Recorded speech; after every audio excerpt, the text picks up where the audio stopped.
Seguimos hablando de justicia. Hoy es un día en que hemos dedicado gran parte del programa a estos temas. Les proponemos entender qué pasa dentro de un juzgado de familia. Son varias las interrogantes que tenemos, por supuesto. ¿Cuáles son los casos más frecuentes que se atienden? Para eso es que recibimos a la jueza de familia y coordinadora de la Comisión de Género de la Asociación de Magistrados, Virginia Ginares. Bienvenida. Muchas gracias. Un gusto recibirte. Bueno, a priori queremos consultarte porque estamos hablando del caso de María. De María no se va, ¿no? Sí. De alguna manera es como la etiqueta, el eslogan que se ha manejado desde hace tiempo. Se manejó el hecho de que el dibujito que pudo haber realizado el niño, que realizó la niña, haya sido adulterado, ¿no? Que de alguna manera marcaba el abuso. ¿Esto pasa? ¿Cuán frecuente es? Digamos, yo del expediente en sí, del caso llamado María, no puedo hablar con propiedad porque no lo conozco. Es, digamos, solo un dibujo no es lo único que marca ni descarta la situación de un abuso. Yo no sé si ese dibujo fue, digamos, solicitado como consigna dentro de un peritaje, porque a veces son estrategias de los equipos técnicos solicitarle a los niños que se expresen a través de un dibujo para dar cuenta de, en otros términos, de qué es lo que les está sucediendo. Determinar si ese dibujo fue dentro de una estrategia pericial donde el control del perito evitaría de todas formas que hubiera una falsificación es una cosa. Si ese fue un dibujo que se hizo en el ámbito doméstico, digamos, ya es más difícil determinar si hay alteraciones o no hay alteraciones. Esto fue así, es un dibujo que en realidad, o sea, lo que explicaba Archediak, es que es un dibujo que en realidad fue como prueba dentro de las pruebas que se mandó de la justicia desde acá a España, y en España lo desestimaron porque consideraron que no era real. Entonces ahí está como la dificultad, es como decís, eso como prueba no es suficiente, un dibujo infantil, o sí, hay veces que sí. Lo que pasa que no es un tema mucho más complejo. Si nosotros imaginamos que la mayoría de las situaciones de abuso y de maltrato se dan dentro del ámbito doméstico, sí, con personas que son próximas a los niños, el dibujo no puede ser el único elemento a tener en consideración. El relato de los niños es el principal elemento a tener en cuenta. Obviamente es más fácil tener una entrevista con una persona que tiene, por más que sea pequeña, que tenga 10, 11, 12, 14 años, que tener una entrevista con un niño de 2, 3 años. Entonces, en materia de peritajes, lo cual quiere decir que es un proceso de prueba que se hace bajo el control, la dirección del juzgado y con el control de personal especializado, a veces las consignas son que realice algún dibujo en particular. Claro. O también hay otras consignas del tipo de juego, ¿no? O sea, jugar con el niño y esas presentarle... son todas estrategias periciales que, digamos, yo no soy perito, no lo puedo saber.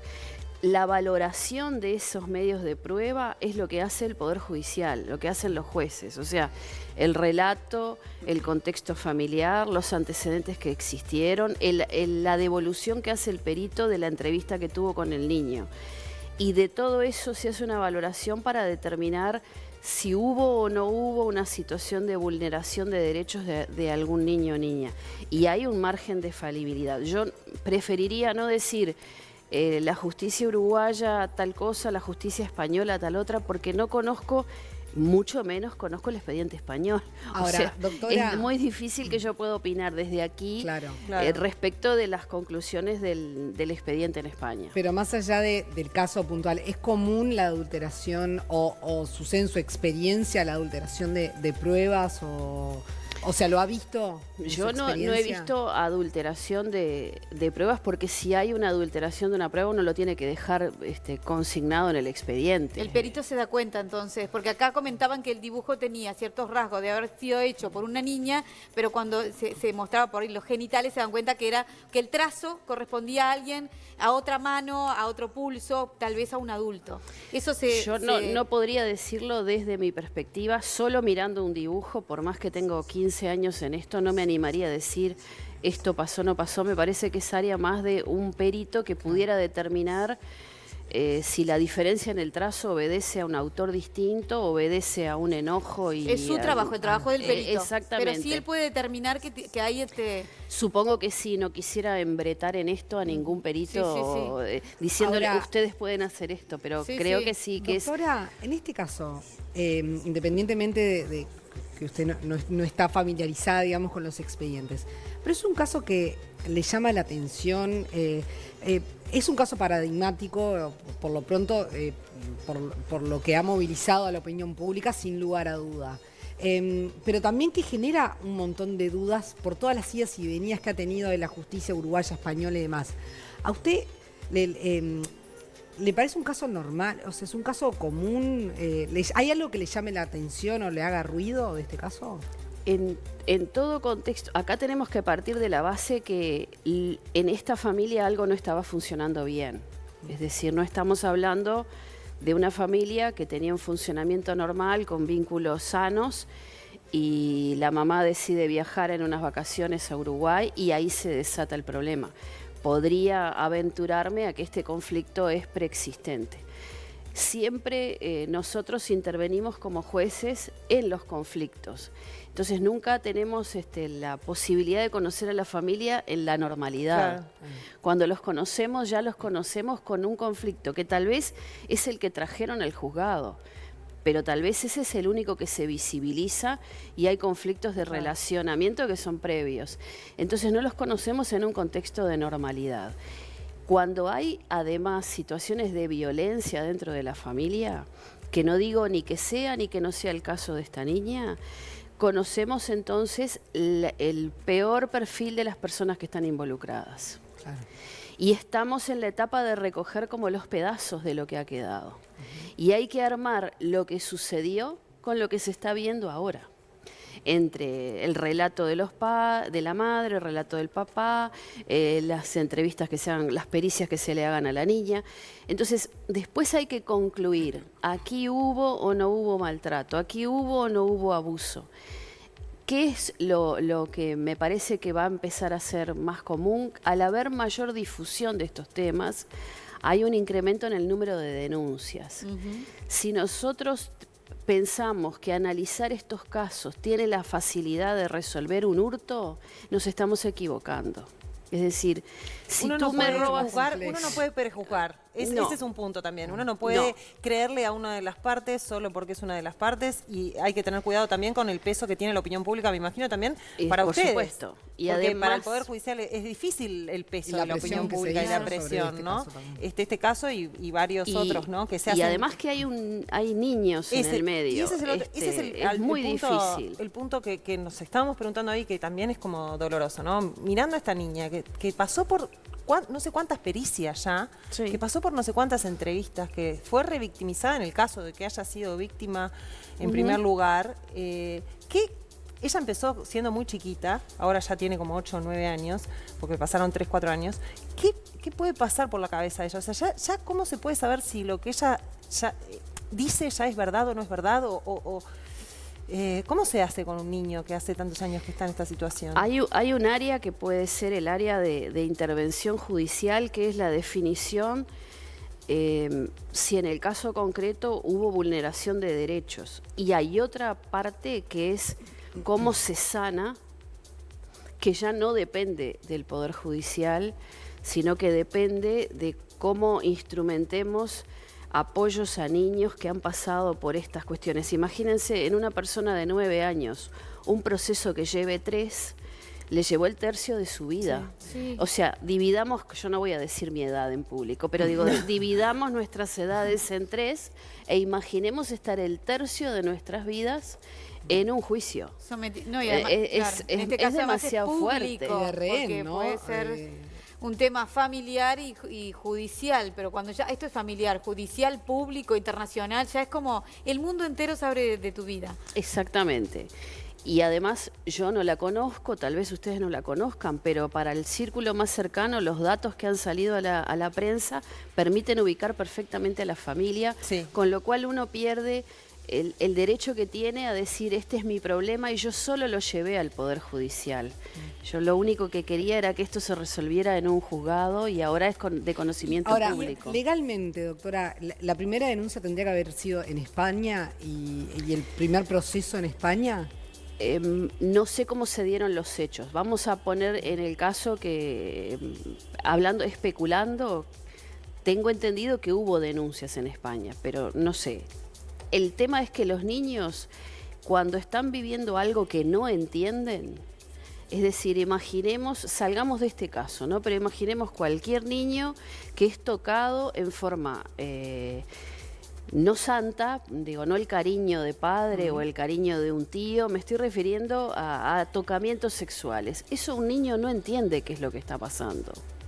Y si además el autor es alguien de su contexto, tampoco llega a comprender si está bien o mal lo que está sucediendo. Si además la persona que la agrede le pide que no diga nada porque es un secreto entre ellos, o le dice, si vos contás esto a mí me va a pasar algo malo, el niño empieza a guardar esa información. No sabe si está mal, no sabe a quién contárselo. La bloquea muchas veces también. Después se va demorando. Sale con el tiempo, ¿no? No es como cualquiera de nosotros. Si tú me empezás a pegar ahora, yo en mi mente ya sé que eso está mal. Ahora, si yo soy tu mamá, porque vuelvo por la edad, soy mayor que tú. No creo. Y te estoy pegando, tú no vas a entender si eso está bien porque viene de tu madre o está mal porque te está doliendo. Claro. Entonces empiezan a generarse un montón la necesidad del niño de sobrevivir en ese contexto. Entonces pedir que haya una denuncia en el mismo momento que empiezan a producirse los hechos es pensarlo con mentalidad de adulto. El niño pasa por un montón de tiempo que no tiene idea qué es lo que le está sucediendo.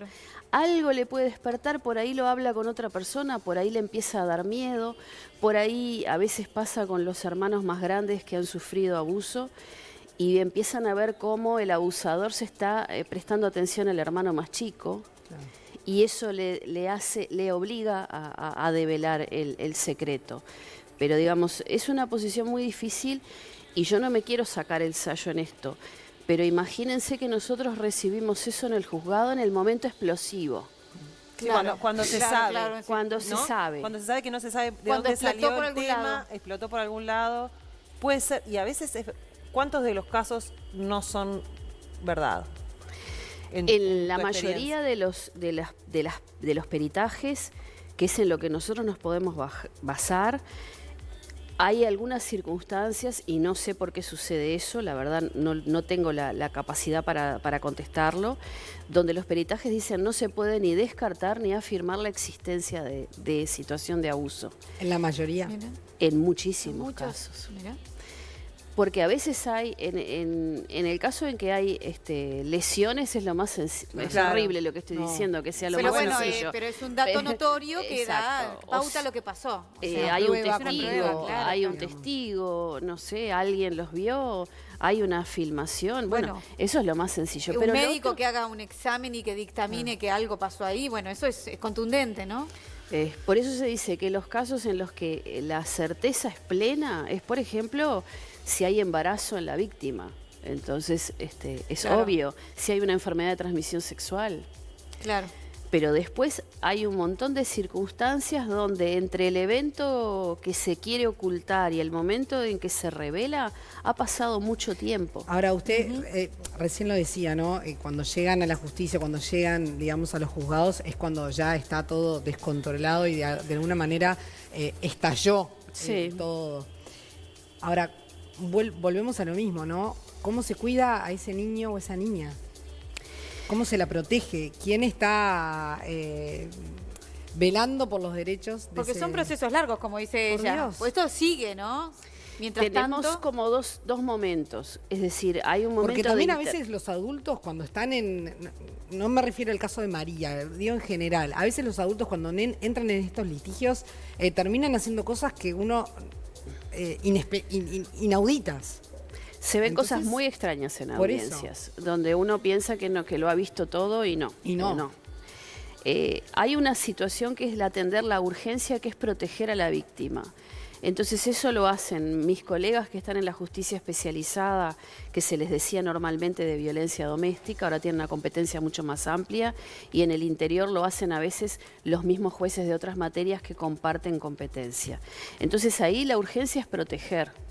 Si la denuncia podrá tener fundamento, no sé, no estoy en ese momento. Lo que tenemos es un niño, niña o adolescente que está diciéndole a la justicia que sus derechos están siendo vulnerados. Ahí la primera respuesta tiene que ser la protección. ¿Y cómo ya es va a esa haber protección? tiempo para resolver Sí, el fondo. Claro. Entonces ahí a veces las medidas son separar al niño, niña, adolescente del agresor. Entonces se imponen medidas de restricción respecto de quien es denunciado como agresor. Y esto es difícil de asumir porque quien es denunciado dice, bueno, pero están tomando por cierto, bueno, pero lo que pasa es que la prioridad en ese momento es la protección. Se presume y bajo la presunción Más que la presunción en contra de alguien, es la protección de quien es más vulnerable. Correcto. Entonces, imaginemos que fuera una emergencia médica, uno llega y el médico después hará el examen de laboratorio. Primero tiene que bajarme la fiebre, Correcto. Tiene que evitar que entre en convulsiones, tiene que lograr que yo mejore mi calidad de vida. Y ahí empezaremos el tratamiento. Hay otra parte que es la atención a más largo plazo, que es cuando eso se debate entre los progenitores. Bueno, ¿tengo derecho a visitas a pesar de eso? ¿O prefiero la tenencia? Quiero tener la tenencia de este niño. Ahí estamos en otra etapa del proceso. Y en pero caso hemos de duda salido de la entre emergencia. los dos, ese niño o niña puede ir con algún otro familiar por fuera de su padre o madre, que son los que litigian, Porque a veces, o con algún claro, por la duda. servicio del Estado, no sé. No, actualmente y a ¿Algún partir hogar? de una reforma que entra en vigencia en unos días en materia del Código de la Niñez y Adolescencia, la asistencia letrada de los niños, niñas y adolescentes es obligatorio. Tiene que tener intervención desde el inicio del proceso, no hay excusa de ninguna naturaleza en esto. Entonces es necesario darle intervención al defensor para que sondee cuál es la mejor salida para ese niño, niña, adolescente. El tema está, pongámonos nosotros. Yo me pasa algo con mi padre, hago la denuncia o se lo cuento a alguien en confianza, eso desata un caos, terminamos en una comisaría, de la comisaría fuimos al juzgado. Yo no sé si en ese caso el niño, esa niña va a querer además separarse de su madre, porque es un momento donde es de muchísima violencia también para una persona tan chica que está viendo como algo que era un secreto se descubre. Si además le agregamos que hubiera tenido amenazas de su agresor diciéndote, a ti nadie te va a creer cuando cuentes esto, Peor, claro. o si tú contas esto a mí me va a pasar algo malo, la carga de culpa además, la presión es inmensa. Por eso digo que la prioridad, y en esto podemos equivocarnos como jueces, yo no estoy diciendo que estemos, ojalá tuviéramos mecanismos o visiones esotéricas Sí, como claro, para no, decir, sé lo que está pasando, pero la prioridad Siempre no puede es ser otra que la protección. Ah. Yo tengo que sacar a ese niño del foco de ese caos que está viviendo.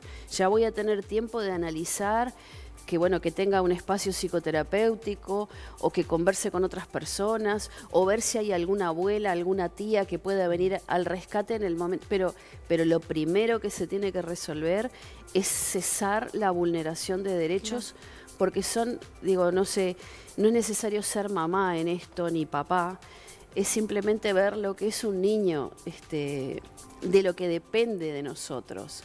Desde que nace depende para comer, somos ¿no? el escalón más alto del desarrollo animal, pero no sobrevivimos solos. Sí, Hablando de eso, justamente, vamos a girar y vamos a poner el foco en los padres solteros y en las madres solteras. Hubo un caso en Ciudad del Plata que terminó procesada la mamá porque los tuvo que dejar solos para salir a trabajar. Y acá una televidente introduce un tema muy interesante que voy a tratar de resumir. En diciembre se cumple un año de que presenté en el juzgado de familia un pedido de estudio de paternidad. Incluso hace un mes se efectuó el ADN. Nos hace sentir que mendigamos lo que le corresponde a nuestros hijos por la burocracia. Soy madre soltera literalmente. Esperemos con suerte que en el 2020, es más largo el mensaje, esperemos con suerte en 2020 termine un proceso que comenzamos en 2018. Hagamos valer los derechos de los que no se pueden defender. ¿Qué pasa con los padres solteros y con las madres solteras y su realidad en los juzgados de familia? ¿Es así como lo cuenta ellas? ¿Es lento el proceso? No sé, si es así, lamento mucho lo que está viviendo. A veces hay circunstancias que exceden. Si uno lee la ley, un proceso debería durar un rato, porque es decir, es recibida la demanda, traslado 30 días, audiencia. Haces el estudio de ADN, fin, está. A veces sucede, si hay que obtener, no es que uno va a hacerse un examen cuando quiere, hay que hacer coordinaciones, a veces la gente falla, a veces la gente va sin los documentos. No digo nada que le esté pasando a esta señora, ni mucho menos. Pero sí, hay demoras en el proceso que a veces son imputables a deficiencias en nuestro servicio, y en eso lo lamento muchísimo, y sé que muchísimos de nosotros lamentamos que la demora vaya en perjuicio de las personas, y a veces también son los tiempos necesarios para llegar a la audiencia. Tenemos agendas complicadas. Yo estoy fijando audiencias ahora, tengo todo octubre y todo noviembre con audiencias, es decir, hoy algo urgente que entre, probablemente haya que buscarle un espacio reducido en algún lugar, pero en familia casi todo es urgente, eso es lo que es. Claro, ese es el problema. Ese es el problema. Y los que trabajan en la emergencia, cuando les hablaba de las situaciones, cuando está el caos, a veces atienden 100 llamadas telefónicas por día. Entonces, digamos, mientras tanto hay que seguir atendiendo público. Es decir, no quiero con esto decir, quejarme, porque los que trabajamos en esto tenemos que amarlo. De otra manera es imposible ser juez si uno no tiene una vocación de servicio y mira, más allá de sus propias dificultades, la necesidad que hay del otro de una respuesta a un problema que lo está planteando como prioritario. Te vemos más humana, porque en realidad varios de los invitados que han venido a hablar sobre temas críticos, sobre tema cárceles, sobre tema recuperación de personas, supieron animarse a decir la palabra amor, que viene muy bien en estos tiempos, ¿no? Una preguntita, ¿tú consideras que estamos en una emergencia con tema de violencia de género? Me planteo si es una emergencia ahora o si siempre fue una emergencia, si nuestras madres y nuestras abuelas ya no vivían esta emergencia, solo que culturalmente estaba aceptado. Okay. Es decir, está bien que una persona maltrate a otra, no estuvo bien ni en el 2019, no estuvo bien ni en el 50. Ni en el 50. Nunca estuvo bien. Lo que pasa es que la conciencia, la educación van cambiando y vamos viendo cosas que antes eran normales, lo vamos viendo en su real dimensión. No, y también creo que también la mujer se da cuenta que no tiene por qué tolerarlo, que no tiene por qué bancarlo, porque no tiene... Más independiente, ¿no? Ahí en ese momento es que también se complica la cosa, ¿no? O sea, los varones también creo que están logrando tener una posición distinta que merecen, que no es ni el pagador, ni es el que lo resuelve todo, ni tiene por qué ser el que sea el fuerte. Se puede ser débil, se puede llorar y aún así se es varón. Y una mujer puede no ser dulce y aún así va a seguir siendo mujer. Sí, puede ser la que más aporta en la casa, él puede ser amo de casa. A veces se cuestiona que la justicia muchas veces se tilda directamente al hombre como el malo, digamos, de la historia, y que en realidad la justicia es más benevolente con la mujer. No puedo decirlo de esa manera. Tenemos normas que nos obligan a interpretar los hechos en cierto sentido. Hoy les hablaba el tema, bueno, ¿cuál es la urgencia? La protección del niño. ¿Eso quiere decir que lo único que importa es lo que está diciendo esa denuncia? No, yo tengo que pensar que eso es cierto y que necesito proteger. Ahí no sé si le estoy dando prioridad a alguien, a uno sobre otro. Cuando hay diferencias de poder, cuando hay ejercicio abusivo del poder dentro de una relación, bueno, hay que saber detectar quién es el que está ejerciendo poder sobre el otro. y en un altísimo porcentaje la situación de las mujeres es de inequidad respecto de los varones. Pero esto hay que trasladarlo a cada caso concreto, Claro, si no no es- parece no se puede que... generalizar. Claro, mi esposo es un excelente varón, por decirlo. Claro, pero ahí hay un montón de papás que son excelentes papás Exactamente. y Esto que es- también son rehenes de algunas situaciones. Por eso digo que esto Sí, es eso es verdad. dependiendo del caso que estemos en cada caso concreto. Tenemos Pero- una pregunta porque ya te estamos teniendo que despedir sobre la fiscalía, sobre la elección. No te vas sin Fiscal contestar. general. Esto no tiene nada que ver con. Pero con por el las juzgado dudas de te vamos a familia. Me siento como aprovechar. dando examen. A ver, El fiscal general, ¿quién lo elige?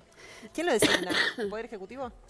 claro, lo que pasa que surge de, digamos, es un cargo de confianza, es un cargo Está, todo muy dicho. importante, digamos, no cualquiera, no digamos, es necesario tener ese perfil. ¿Solo en Uruguay se elige de esa manera? No, ¿O la hay, dif- hay lugares donde hay elecciones, Elecciones. Sí. que es hasta un poco más complicado, tal vez otro día. Pasaste el examen. Pasé el examen, hay muchas gracias. Gracias por venir. Muchas gracias, No, por doctora. favor, Un placer. gracias a Virginia. ustedes.